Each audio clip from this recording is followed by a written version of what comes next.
Come here.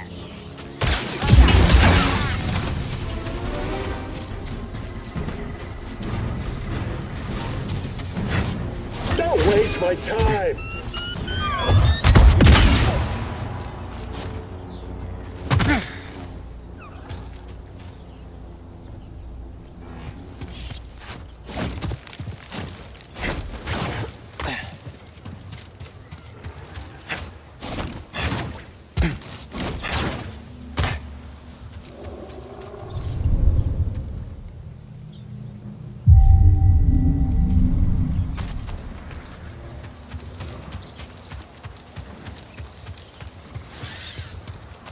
I'm gonna take you out. Impressive defense! That's this!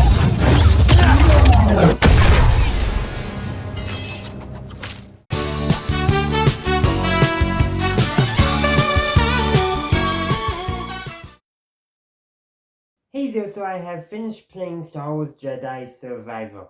Obviously the game will be compared to the previous game Fallen Order, but you know what? I'm not going to do that right away. I'm going to save that for my conclusion. So I'm going to begin by talking about the gameplay, then we're going to move on to the story itself. Now, I did play the game on story mode, so difficulty was not a problem for me. Though, just know I am planning on eventually streaming the game on a higher difficulty level. Haven't decided which difficulty that's going to be yet, but stay tuned for that. But being on story mode, again, difficulty was not a problem. The only thing was those kinds of mini-game things like you had with certain of the, where you meditate, but not the meditation points. Yeah, one of them I rage quit on, actually. But those things I have feeling difficulty did not change based off of which difficulty you select. I have feeling each one was one difficulty. That's my guess though. But let's now move on to the bugs, because people were online complaining about bugs a lot with this game. So I'm going to begin with by addressing I don't care about visuals like some people like frame rate being 60, 30, 1 million, it doesn't matter to me. I mean, as long as I get a good gameplay experience, the visuals itself, color, lighting, like as long as I can tell what's going on, I don't care how clean or crisp the visuals are. As long as the game's not lagging, I can see what's going on. I really don't care about that stuff. But when it comes to bugs that actually impact the ability to play the game, then I start caring. And I only encountered 2 bugs like that. Now the first one, I'm going to call this a legitimate bug. On Kobo, this is later in the story, but there's like Kobo beam things that you get to actually move around. Yeah, there was no problem how to have Cal exit them. Eventually, by going to the EA forums, I figured out how to do it. It's pressing the tab button in case you are curious. But it would have been nice if that had popped up in the game itself. Probably, maybe it's supposed to, or maybe that's one thing that just gets slipped away, because there's only a few of them that you actually do that with that I've been able to find at this point on the same area. So that is one possibility, just didn't get properly programmed. Or maybe it's an actual glitch and it should be showing up and it's not. I'm not quite sure on that. Now this one is on me. I made a stupid decision and I allowed this bug to occur. So minor spoilers, but later in the game, when you're aligning the arrays, Z comes up to stay behind and operate the equipment or monitor or whatever, and then you get go down turbo lift shaft to continue the game. Well, I activated turbo lift, then I jumped off because I saw a conversation opportunity with Z, so I went and did that. Yeah, if I had realized that a little sooner, I would have done it properly, because I couldn't get the turbo lift to come back up so I could go back down without having to respawn. So I ended up just reloading the game at my last save point, and it worked just fine because I avoided that mistake. That was on me, not the game. Me, I just made a stupid choice. Probably would have been nice. It should have been able to summon back up. Don't know why it wasn't. That's probably the actual bug. As I alluded to earlier, I did play the game on PC, and apparently people were saying the game was broken on PC. That does not reflect my experience at all. Granted, it did take me about a week to start playing the game because I was busy, so that probably did allow some patches to get put in that fixed it. But yeah, so I can say my gameplay experience, it was nothing major game breaking. One thing that once I figured out how to do, it was no problem. The other was just me making a stupid decision. So yeah, so I didn't think there was any major game-breaking bugs on PC because apparently they've been dealt with and I never experienced it. So that's about all I can say. And while there's a lot more I would like to talk about in the gameplay, I can't because it's all related to the story. They did such a good job of integrating gameplay and story together. I really do appreciate that. But because of that, I'm going to have to move on to talk about the story now. So this is a quick spoiler warning. I will be talking about plot elements in the game.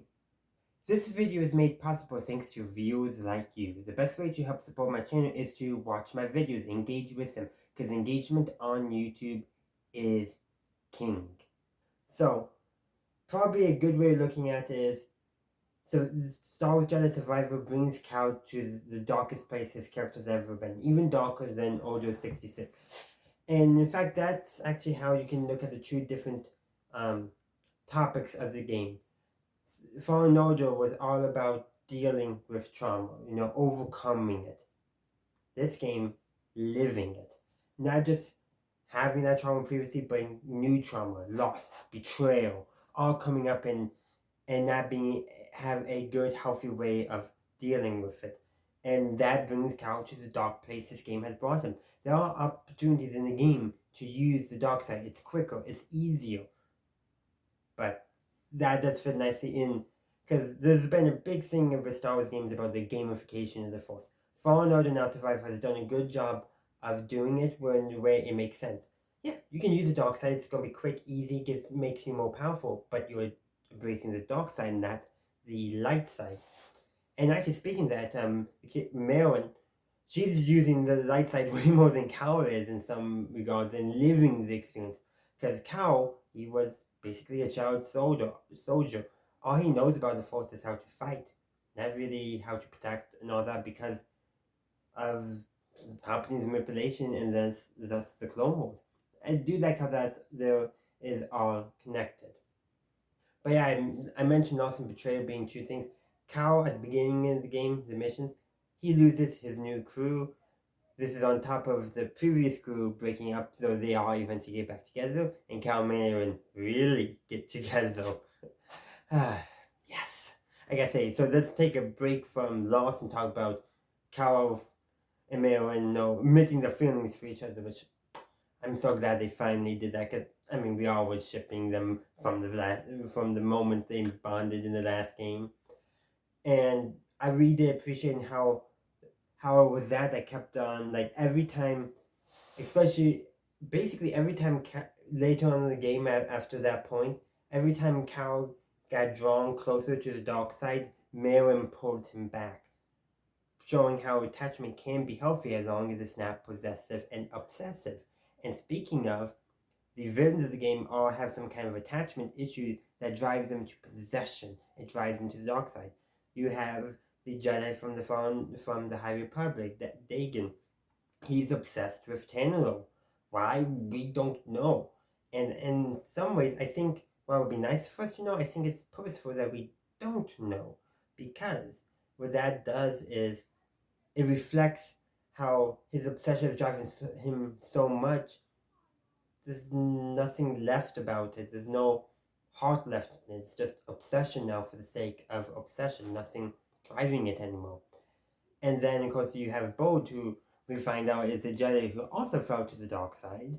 And after because he was in intelligence, and so he hid his identity after the purge, fell in love, had a daughter, and all his actions is he's lost his order, then he lost his wife. Now he's afraid of losing his daughter, and he becomes so possessive and so obsessed with protecting her. It also led him to the dark side to work with the Empire to protect her, and kind of even at her own expense. Oh, by the way, I think at the end, Mary and Cal unofficially adopt Bo's daughter because Bo doesn't make it. He's, like many villains, unable to see that he's going down the dark path. Cal is afraid of going down the dark path. It happens more than once in the game. There are times where you have no choice but to embrace the dark side. And I don't like doing it, but the game gave me no choice. But at the same time, I do like how Cal is afraid of doing that. Just some food for thought there.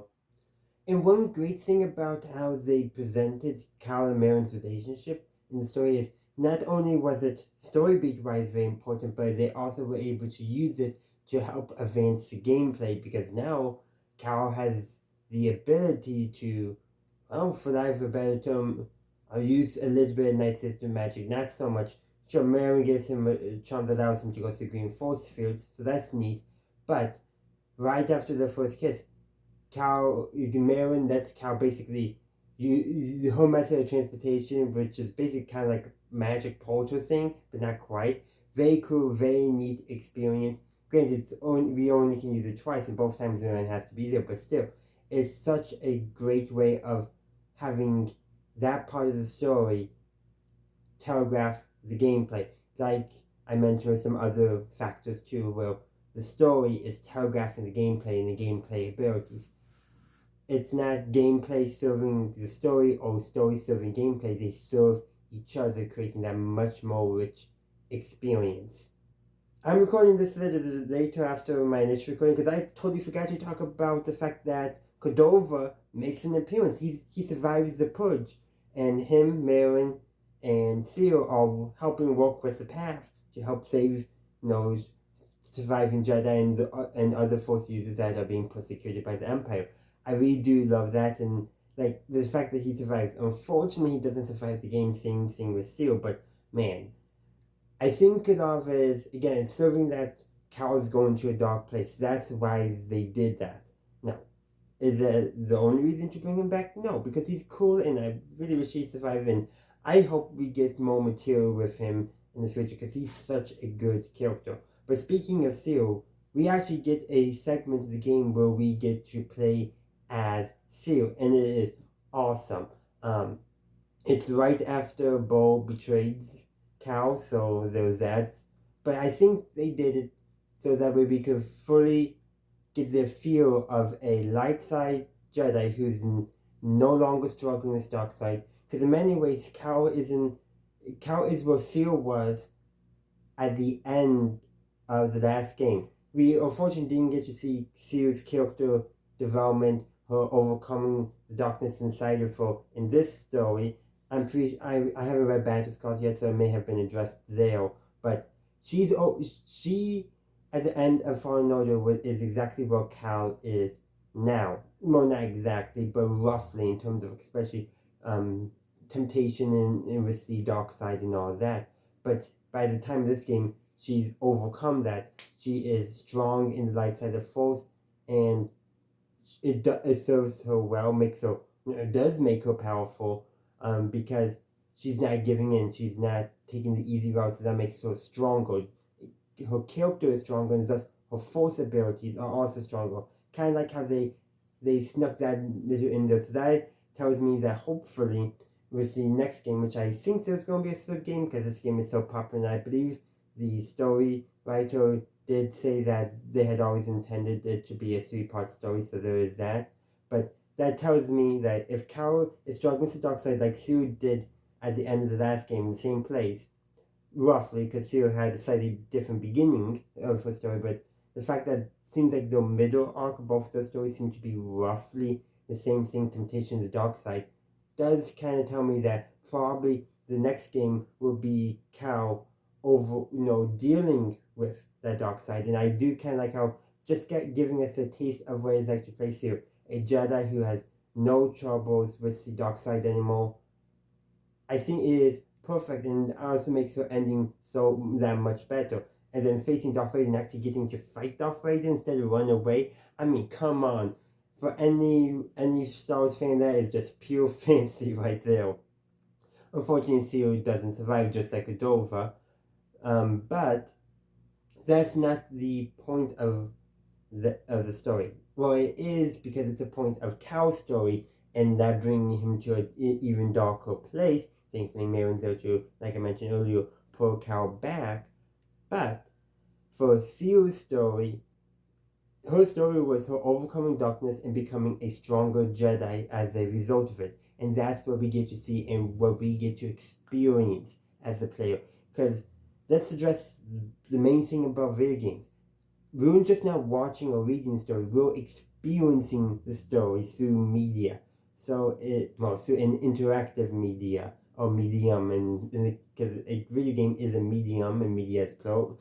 And anyhow, this I get too sidetracked there, but simply by having an interactive experience, even though we didn't get to follow every single emotional beat of Seal's story, we still got to feel the impact of it just as the nature of the interactivity, which is just so cool. Video games are such a cool way of telling a story because of that interactive ability.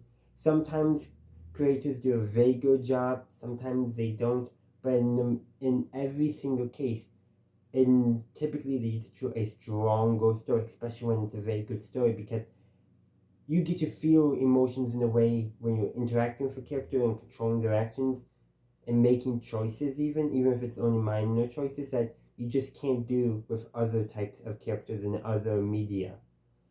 So that is just how they use Seal's story to basically, they told it through interactive media, even though they didn't get to tell the whole story, but they still get it to feel like an emotional payoff for us using that interactivity, but it also uses it to telegraph the way that Cal's story may go in the next game. That is just so cool in my opinion. But that's kind of the overarching story. Again, I'll do a stream later on sometime with the game, but not right now. But let's talk about the conclusion. I think the gameplay itself was a lot better in this game than it was in Fallen Order. Like, the mechanics are that much big, stronger. We start out with more, of course, because Cal's already overcome his trauma and reconnect with the Force. So it's all about new powers, new gadgets, that kind of stuff that is for advancing Cal's skills in the Force. But story-wise, I think Fallen Order did have the better story, and I think that's because the story of Survivor, while good, was not as cohesive as the story of Fallen Order. Fallen Order was a very cohesive, small story. This story is bigger, and it felt, while still very good, just wasn't as cohesive. I mean, that's the little difference. Still, very good story, better than many of the older stories. Hey, I like the Force Unleashed as much as any Star Wars fan, but I gotta say, the Star Wars Jedi games, those stories actually are saying something about the characters, about dealing with stuff. Did the Force Unleashed games do that? Not really. Those games are all about power fantasies and just slashing enemies up with your lightsaber.